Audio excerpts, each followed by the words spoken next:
You don't deserve his name, and you sure as hell don't deserve his money. That's what my father said to me right after my grandfather's will was read. And my mother? She didn't flinch. She just whispered to my sister, "Don't worry, sweetie. We'll fix this. She's not keeping a single dime." In that moment, it felt like the ground dropped out beneath me.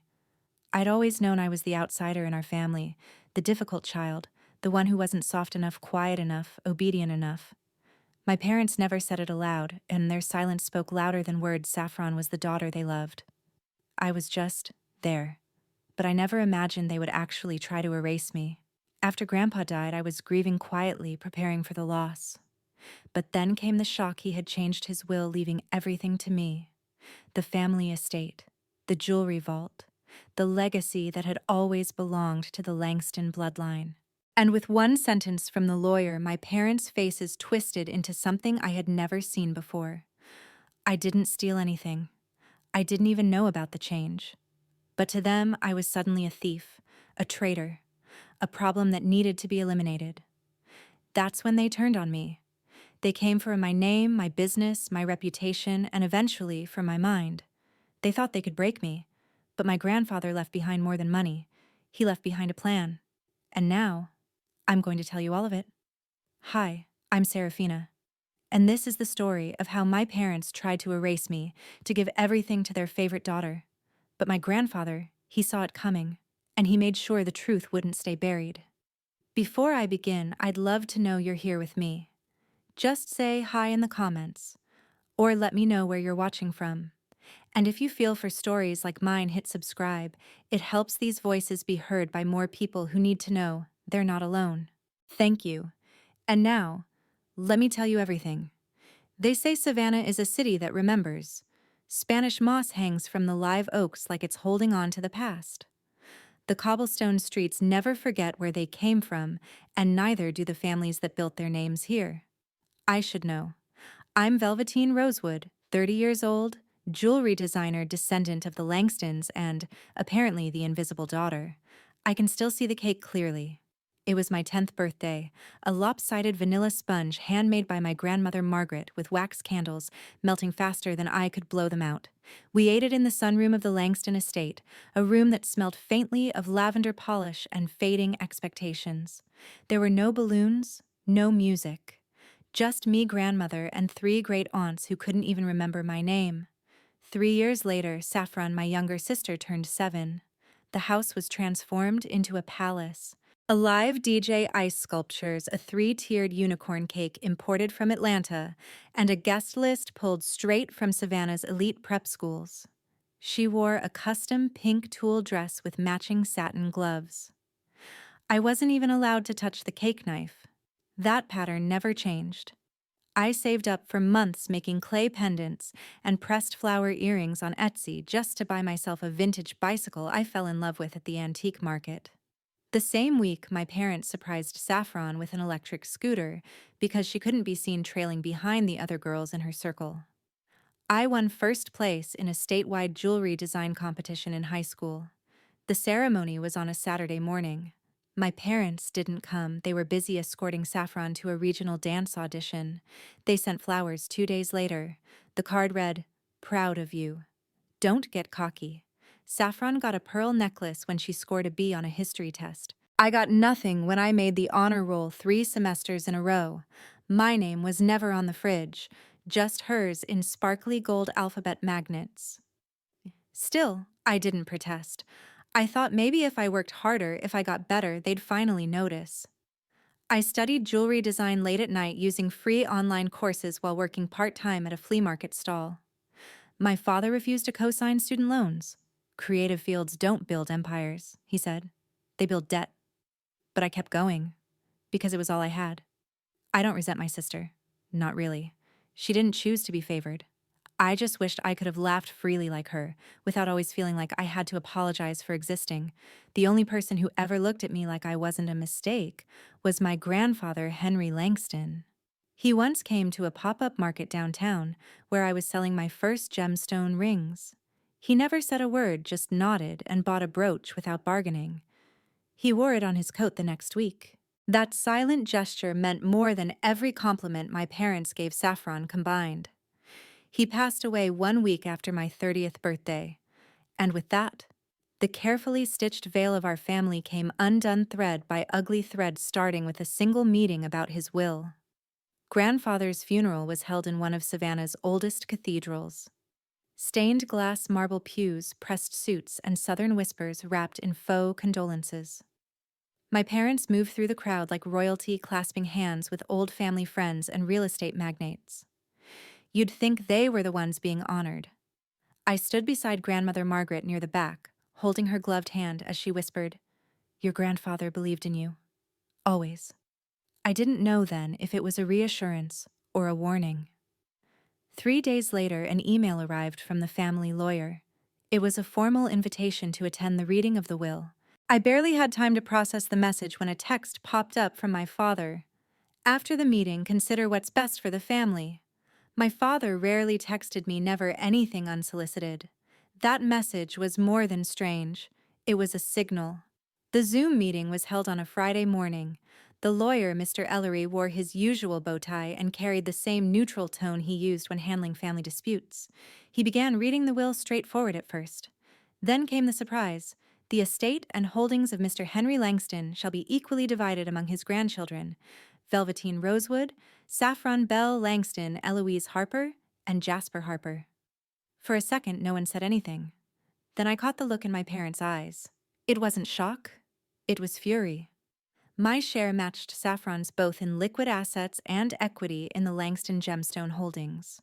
But while my heart was pounding with something close to awe, my father's expression curdled into something I'd never seen before: insult. That night he called. His voice was unusually soft, wrapped in a false layer of concern. "Velveteen," he said, "you know your grandfather adored you, but surely you realize that Saffron is just starting out. She needs this more than you do. You've built something. She's still finding her path." He suggested no, gently insisted that I gift my share to Saffron. "She wants to launch a fashion line. Influencer branding is expensive," he said, as if that justified rewriting a man's dying wish. I declined. Then came the storm. My mother called crying. "How can you be so cruel, so selfish? We've tried to keep this family together, and you're tearing it apart over money."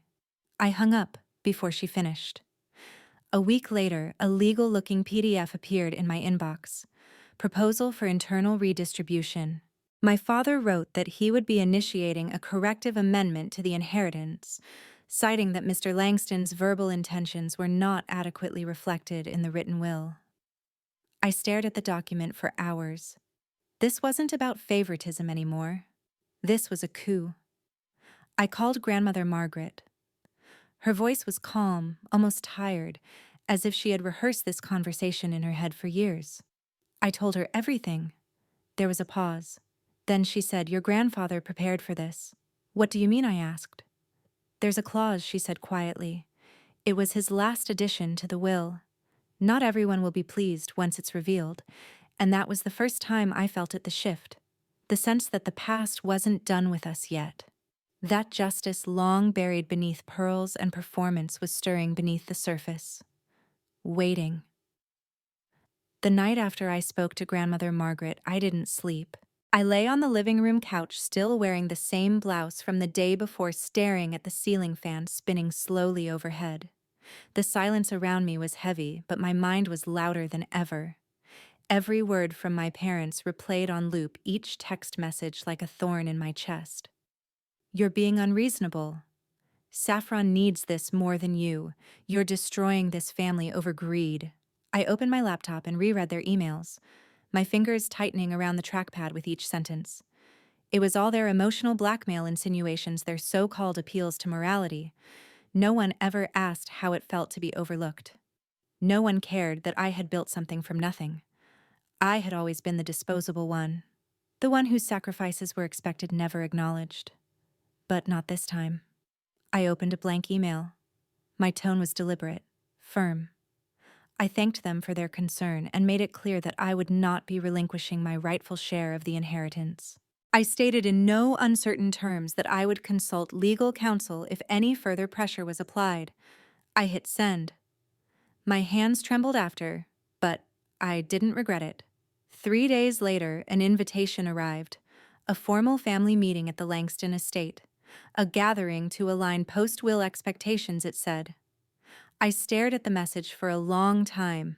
I hadn't been invited to anything remotely resembling a family function in over a decade, and now suddenly they wanted me there. I didn't go in person, but I joined the Zoom call, the screen filled with familiar faces, some warm, some tight-lipped, others unreadable. My father Theodore took center stage like a man used to being heard. He began speaking about rebalancing the inheritance, invoking buzzwords like family unity, long-term vision, and fairness.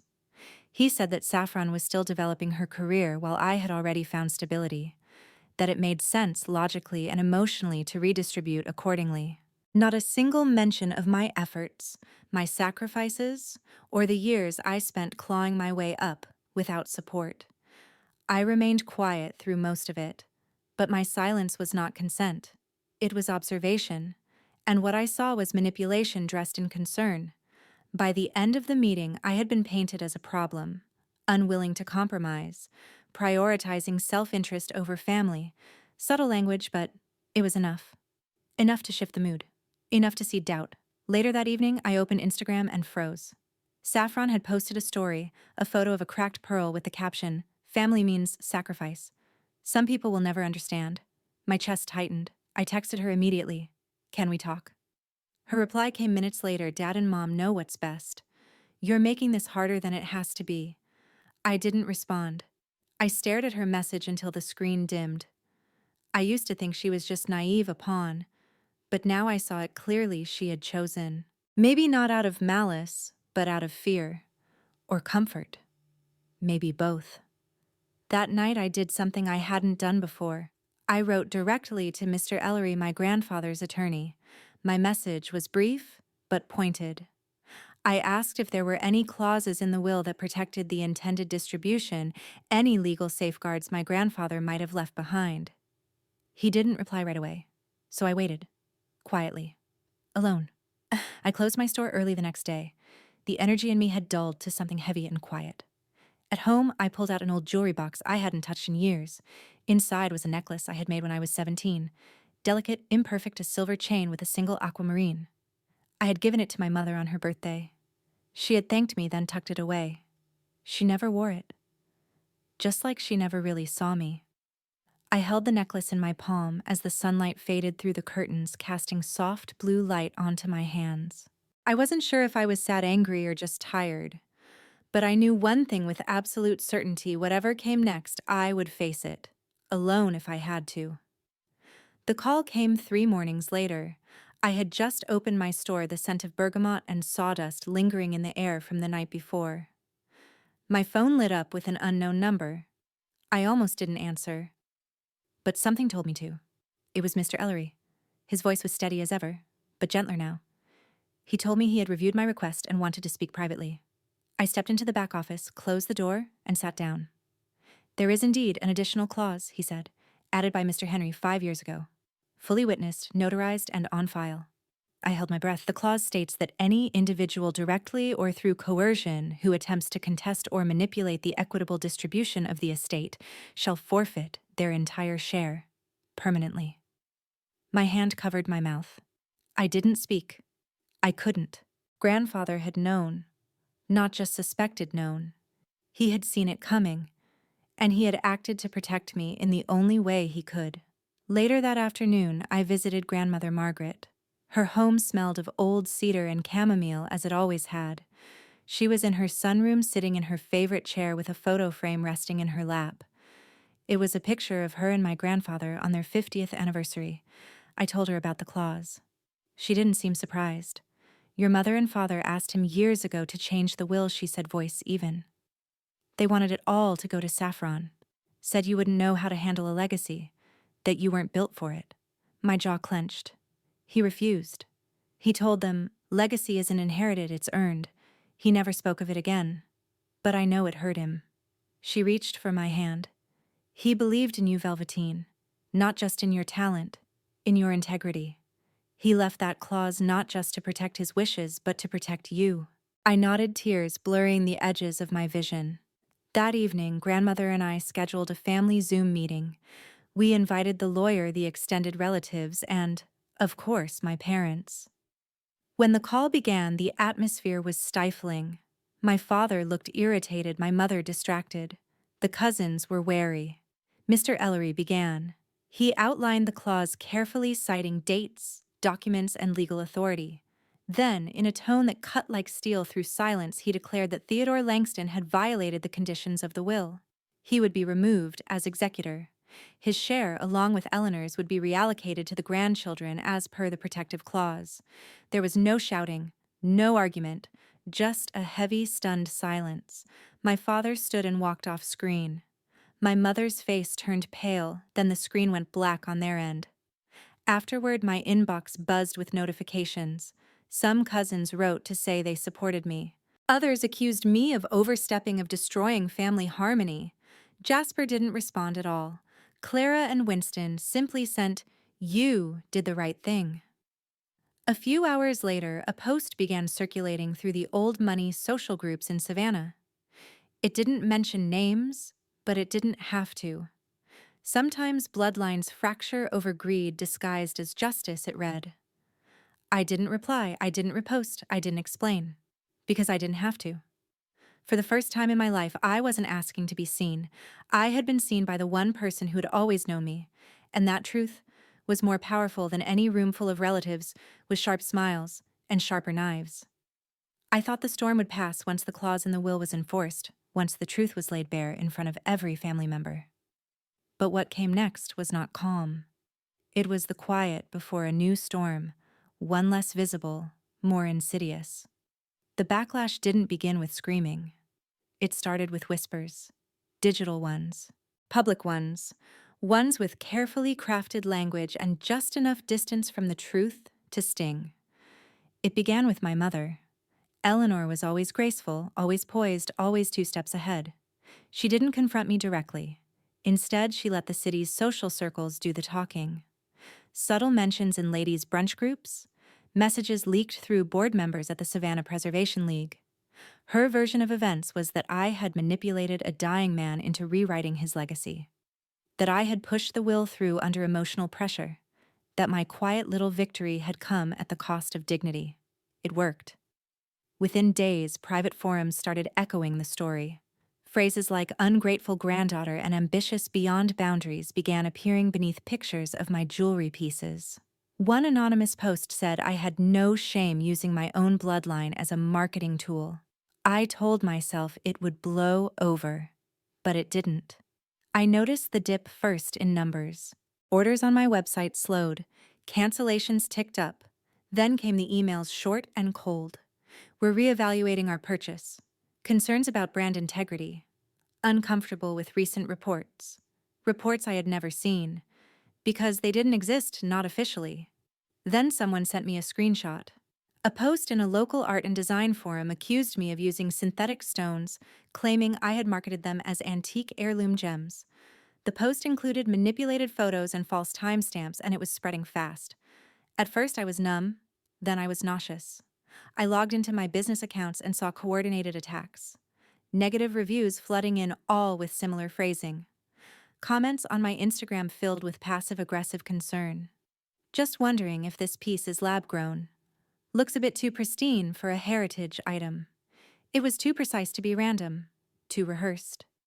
I called Dylan, a friend from college who now ran a small crisis communications firm. He'd always been the quiet genius in the back of the classroom. Now he was my lifeline. He dove into the data, tracing IP addresses, flagging reposts, cross-referencing aliases. After 4 days, he sent me a single file, a batch of emails forwarded from a whistleblower inside one of the forums. One of those emails traced back to a verified address belonging to my father. The messages were calculated and deliberate. Frame the issue as a branding concern, one read. She's fragile. Public doubt will make her retreat. Another said, if she loses credibility, the others will follow. Langston must remain intact. I stared at the screen until the words blurred. I didn't cry, I didn't scream. I just sat there breathing through the weight pressing down on my chest. My own father had orchestrated a smear campaign against me. And for what control appearances legacy, I needed to speak to someone, so I texted Saffron. She agreed to meet the next morning at a quiet cafe by the river. She arrived looking nervous, eyes darting to the windows as if afraid someone might see her. Her latte sat untouched while mine cooled in my hands. I asked her if she knew what our parents had been doing. She hesitated. Then she whispered, "I heard Dad on the phone last week. Something about shutting it down before it spreads." I thought it was about some real estate rumor. I didn't ask. I waited. She didn't offer more. When she stood to leave, I reached for her hand. "If there's anything left in you that remembers what it's like to be invisible, to be the one no one roots for, don't stay quiet this time." She didn't answer, but she didn't pull her hand away either. That night, I opened the cedar box under my bed. Inside were sketches rough and worn from when I was 17. Drawings of earrings, lockets, and rings I used to dream about turning into a brand one day. I touched them with shaking fingers. The anxiety hit before I was ready. I couldn't breathe. My hands were cold, my vision tunneled. I had to take the medication my therapist prescribed for panic attacks. It helped. Barely. When I came back to myself, the room was quiet. I reached for the small case that held the sapphire grandfather left me. The blue was deeper than night, clear as a promise. He once told me, "This one is meant for someone who understands what it costs to become this beautiful." I wasn't done yet. They thought they could erase me with rumor and fear. But I knew who I was, and I would not let lies speak louder than truth. The plan came together over cups of strong coffee and long conversations with Dylan and my attorney. We mapped it out carefully: timelines, evidence, narrative structure. I wasn't just going to defend myself. I was going to illuminate the truth for anyone willing to look. We chose the studio space at my store downtown. The lighting was soft but clear, with a warm hue that didn't flatten the color of the stones. I set the sapphire in the center next to a framed photograph of me and grandfather at my first pop-up market. I wore no makeup except for a neutral lipstick. I wanted people to see me. No filters, no distractions. When we went live, I expected maybe a few hundred viewers. But within minutes, it climbed past 1,000. Then 2, then 5. I started with a timeline. I explained the will, the clause, the attempt to overturn it. I showed screenshots of the leaked emails and pointed out the metadata time-stamped location tracked. I displayed certifications from my materials records of each gemstone, sourcing expert validations. I didn't raise my voice. I didn't cry. I didn't ask for sympathy. I gave them facts. By the half-hour mark, over 8,000 people were watching. Comments flooded in, some skeptical, most supportive. Reporters from local outlets joined. The tone had shifted. For the first time in weeks, I didn't feel like prey. I felt seen. I felt believed. An hour after I ended the stream, a message appeared in my inbox. No subject line, no text, just a voice recording. It was from Saffron. I played it. At first, just static. Then my father's voice, unmistakable. Calm, calculating. "She's fragile. The public will do the job if we frame it right. We don't need lawsuits, we just need her to fold." He paused. "Then she doesn't have the stomach for this. She'll walk away. It's only a matter of time." My hands clenched around the phone. I sent the file to my lawyer immediately. The next day, we filed. The charges were clear: defamation, interference with business, dissemination of false information for reputational sabotage. The court accepted the case. The press took notice. And suddenly the whispers weren't about me anymore. They were about him. I didn't enjoy it. I didn't want revenge. I just wanted what was mine. I wanted the noise to stop long enough for the truth to speak. A week later, Saffron called. Her face on the screen was tired but open. "I'll testify if I have to," she said. "I know I should have said something earlier. I didn't know how to choose." I looked at her closely. "You already chose, but you still came, and that matters." She nodded. "Mom's been crying nonstop. She says she didn't know Dad would go this far, but I think maybe she did." We agreed to talk again soon, maybe over coffee. Maybe not. The hearing was set for next month. I was ready. The courthouse in downtown Savannah looked like it had been carved from the past itself. pillars worn by storms, bricks the color of old paper, and windows that held in silence more than air. That morning, the silence inside me was louder than anything I'd ever heard. I arrived early. My lawyer was calm, focused, reviewing documents one last time. Margaret, my grandmother, sat beside me on the wooden bench, with her hands folded neatly in her lap the same way she used to wait in church on Sundays. She didn't say much. She didn't need to. Saffron came in late. She looked around nervously before quietly taking a seat behind me. She didn't smile, but she didn't sit on the other side either. That alone was enough to make my chest tighten. Then he walked in. Theodore Langston, my father. He wore his navy blue suit and the tie he used for funerals and fundraisers. His face was expressionless, but the confidence he once carried like armor was gone. His eyes flicked toward me, then quickly away. Eleanor wasn't with him. The judge opened the session. The courtroom was neither large nor grand, but every creak of the benches, every scratch of a pen felt deafening. We were no longer just a family. We were a case number, a headline. The court clerk pressed play on the recording. His voice filled the room. Crisp, direct, calculated. She's fragile. The public will do the job if we frame it right. She'll walk away. It's only a matter of time. No one moved. The audio ended. Then came the emails, each one authenticated with digital signatures and IP tracebacks. The timestamps aligned with the coordinated smear campaign, the drop in business, the posts on social media. Everything pointed back to him. My lawyer spoke clearly, methodically presenting each piece of evidence. When she finished, there was nothing left for Theodore's attorney to do but fumble for sympathy. He cited temporary emotional instability and misguided intentions to protect family legacy, but no one seemed moved, least of all the judge. During a short recess, my lawyer stepped outside to take a call, and when she returned, she handed me an envelope. "It's from your mother," she said, "and she's filed for asset separation." I stared at the handwriting on the envelope. I hadn't seen it in years, but it was as familiar as a childhood lullaby. Inside, on simple cream stationery, were a few short lines. "I've been silent too long. There's nothing left to defend. I won't ask for forgiveness. I only hope you live according to the truth you fought for. If you wish, I'll leave your life for good." I folded the letter and tucked it into my bag. The court resumed. The judge read from the ruling, his voice steady and final. Theodore Langston was found liable for defamation, unlawful business interference, and intentional harm. He was ordered to pay nearly $300,000 in damages and fees. His motion to reduce the amount was denied. As the judge closed the file, I felt the air shift. The weight didn't vanish, but it moved. Slightly. Enough. Theodore stood face pale and walked out without looking back. I didn't watch him go. Saffron reached across the bench and gently placed her hand over mine. "It's over," she whispered.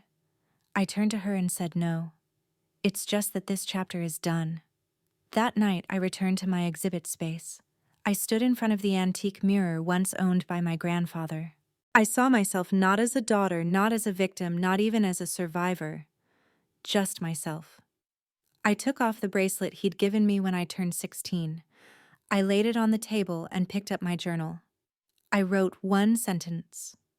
I didn't reclaim my honor. I reclaimed what was mine to begin with. Then I turned off the lights, curled into bed, and for the first time in years, I slept without dreaming. 6 months passed. Spring returned to Savannah in quiet waves of jasmine and magnolia. My business not only recovered, it flourished. Loyal clients came back. New ones arrived, drawn by press coverage that had slowly shifted from scandal to inspiration. I expanded into Charleston and Atlanta. I took a risk on a second boutique and opened a third as a hybrid gallery and creative space inside a restored historical home that once sat abandoned just 2 streets from where I grew up. Over the door, I installed a bronze plaque. It read, "Built from what was forgotten." Inside, I didn't just display jewelry. I curated stories, every stone, every metal, every design connected to a history, a name, a choice. It became a sanctuary, not just for art, but for resilience. With a portion of the inheritance and compensation funds, I started the Henry Rosewood Scholarship, named after my grandfather, for aspiring jewelry artisans who had been discouraged by their families or communities. The foundation covered course fees, materials, and mentorship. Every month, I hosted a free Zoom session not to teach, but to listen. Young people from across the country told me about how they shaped metal to survive, how creativity had been their refuge. One of them told me, "Your story gave me permission to keep going." I smiled, muted myself, and cried off camera. Saffron found her way too. She enrolled in an online fashion design course and surprised me with her quiet dedication. Months later, she held her first exhibition in my gallery space. The night of her showcase, she walked up to me, nervous but proud, and placed a small box in my hand. Inside was a silver necklace she had designed, simple, delicate, with a hidden engraving on the back, "Sisters, no matter how late." I hugged her. We didn't need to say anything else. One Saturday morning, I found my mother standing at the entrance of the gallery. She didn't ask to talk. She didn't bring flowers or apologies. She wore old jeans and a button-up shirt. "I'd like to help clean the display cases," she said quietly. I nodded. She came back the next Saturday. And the next. Always early. Always leaving before the shop opened. We didn't speak much. I didn't call her mom, but I didn't ask her to leave either. We were suspended somewhere between before and after. And that for now was enough. Late one evening, I stood alone in the gallery, surrounded by quiet glass and soft shadows. I turned on the light above the center case. Inside rested the pearl, my grandfather's, the one he never sold, the one he said would never be owned, only entrusted. He once told me, "Real pearls are born from pain. That's why they last." I stood there for a long time, watching the soft light dance across the surface of the shell. I didn't cry. I didn't smile. I simply breathed. I wasn't that girl anymore, the one desperate to be seen, to be chosen. I was the woman who created light where there was none. That night, as I prepared to close the store, a text came through from an unknown number. "If you can ever forgive me, please let me know. Dad." I didn't delete it. I didn't respond. I looked at the pearl, then I turned off my phone. Forgiveness isn't a door someone else walks through. It's a window I open when I'm ready to breathe. And I was already breathing just fine. Sometimes the ones meant to protect us are the first to doubt our worth. But truth has a quiet way of rising slowly, steadily, like light breaking through thick clouds. What's taken in silence can still be reclaimed with grace, and dignity once lost can always be rebuilt. If this story touched you, I'd love to hear your thoughts. Leave a comment, subscribe, or share this with someone who might need it today. Thank you for being here.